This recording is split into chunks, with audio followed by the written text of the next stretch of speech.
Ghanaian capital Accra, this is the Star Breakfast News on your Simply the Best dial 103.5 FM.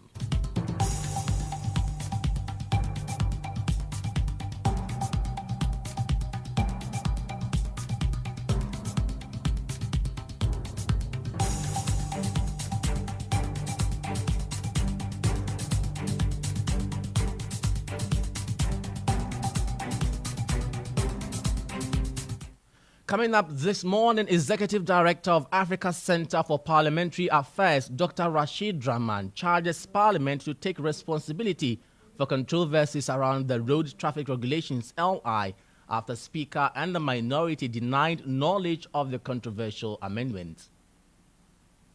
They should take responsibility. It's non-starter. They should just take it off and give us peace at the time when the country doesn't need all this noise. Also coming up, President Akufo-Addo justifies investment in free senior high school policy, says education has been the biggest beneficiary of national budgets since he assumed office as president. Education represents the biggest segment of our national budget and has been so since I came to office 7.5 years ago. And God willing, it will continue to be the pattern in our country.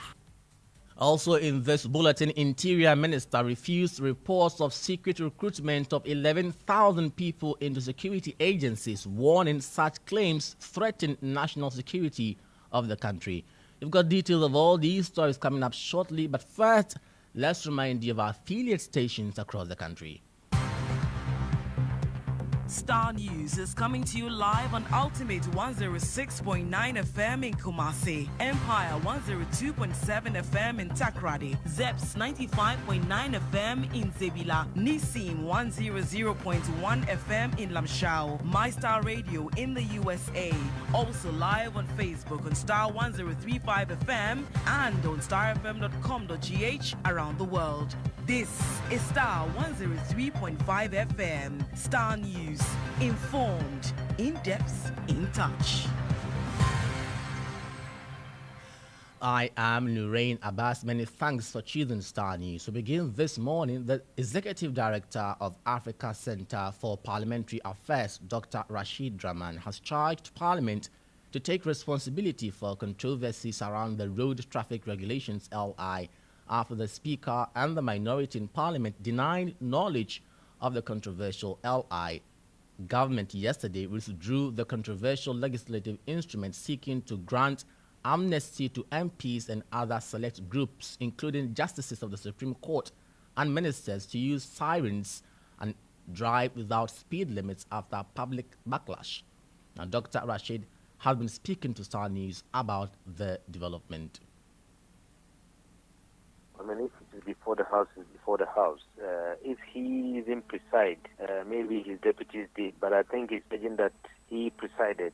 Maybe LI might be what is in contention. They should take responsibility. It's a non-starter. They should just take it off and give us peace at the time when the country doesn't need all this noise.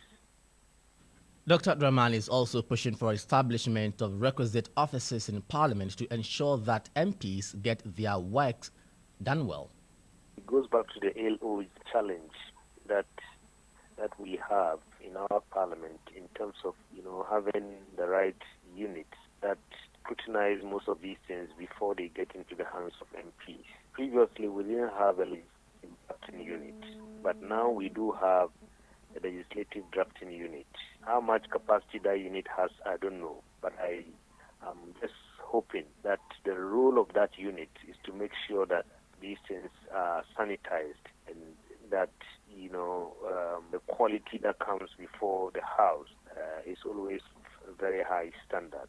So the issue of support to MPs in the lawmaking process, as well as other kind of functions, I think comes to mind with this controversy. You heard the Executive Director for Africa Center for Parliamentary Affairs, Dr. Rashid Draman. Away from that, President Nana Addo Dankwa Akufo-Addo has justified his government's investment in the free senior high school policy, noting the education sector has been the biggest beneficiary of his government's budgetary allocation since 2017. Speaking at a presidential media briefing in Accra to call for urgent and immediate action to tackle the learning crisis that faces Africa, President Akufo-Addo took a jab at his critics, saying investment in education is the surest way to developing the country. Unfortunately, you have political leaders who make statements like, if I have 2 billion CDs, I'll not spend it on free education. It's unfortunate that we have leadership of that sort here in Ghana. But the key for us is to recognize that unless we make the investment, and when you're making investment, it means you're having to make choices between several options. We have to recognize that some things within our limited resources we may not be able to address at the same time as the investment that we're making in education.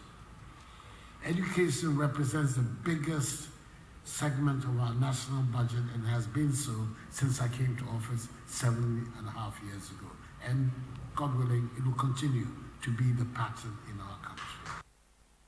You heard President Nana Addo Dankwa Akufo-Addo. In more news this morning, the Interior Minister Henry Quartey has refuted claims of recruiting 11,000 people or in the process of recruiting 11,000 people into the security agencies. The minority has accused government of secretly recruiting NPP thugs into the security agencies under the guise of clearing a backlog. Addressing the media yesterday, MP for Wild West Peter Lanchene Tobo disclosed some people were at the police training schools undergoing medicals without any public announcement. Now, the former superintendent of police questioned why the Interior Minister would be involved in an administrative process such as recruitment. To be screened. Everybody in that category qualifies to be given some attention. Opportunities might be fairly distributed, and I do not have any problem with that. But we are not having clarity. We are not having clarity in the process. Recruitment has a standard process. That standard recruitment procedure cannot be violated without consequences. The young people of this country are frustrated.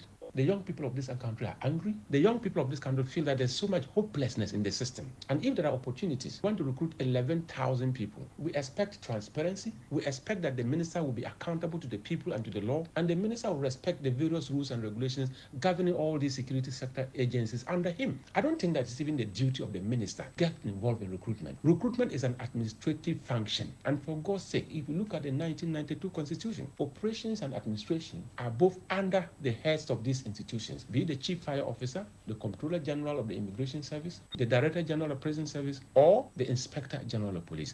That is their job. And I'm surprised to have a minister who is so much enthused about recruitment. I don't know where this is coming from. We rubbish the lay-down procedure at our own peril. That I can state without mincing words. This is bad. Take the minister to come clear. What are we doing? But addressing the media in Parliament, the Interior Minister refutes claims of such recruitment. According to the Ayawaso Central MP, the agencies are recruiting from a backlog. A few days or weeks ago, there were some speculations out there that some 11,000 or so persons are being recruited into the security agencies. We want to say that that speculation is not actually accurate. The numbers are not accurate. Number two, granted that even that is the case, which is not, we are likely to plunge the country into insecurity by beginning to now attribute the fact that eligible citizens of this country who have met or would have met the eligibility criteria into recruitment into the security agencies are being now labeled as thugs and party people. We have to be careful the direction we are going. Again, there was this allegation that backlog has been cleared based on a letter that the Ghana police may have issued. For clarity, the Ghana Police Service issued that letter to persons that have gone through eligibility criteria and processes of recruiting. You heard the Minister of Interior, Henry Quartey. Now, the Supreme Court is set to rule on two applications by journalist Richard Delasky and researcher Dr. Amanda Odwe to prevent Parliament from transmitting the anti-LGBTQ+ bill to the President for assent. Chief Justice Gertrude Saki Tokono and a panel of 5 heard arguments on 3rd July this year. In their applications, both are seeking to restrain Parliament and the President until the substantive issues are resolved, citing potential irreparable harm. The Attorney General and Counsel for Parliament opposed these applications. The court decisions are expected today. Star News will bring you all the updates live from court. Now, before we go, not all battles are fought in the boxing ring. Some are fought behind the podium with words. Ghana, since the year 2000, has been keen on presidential debates. It is a means to send a message to electorate beyond the manifesto. However, after a long pause from the battle of words, calls are becoming ripe for another debate. The question is, will the strong opponents have a consensus to match each other? Eko Boache reports. Since being declared flag bearers of Ghana's biggest rival in political parties, John Dramani Mahama and Dr. Mahmoud Bawumia have been taking swipes at each other. When Vice President Bawumia was saying, our economic management team, we have Professor John Bafo, we have Alan Chiramate, we have Honorable Osafo Mafo, we have Ken Oforiata. What a solid team. What a solid team, Enya. Muduka monyi fatias mubasi say YouTube na bahakaba.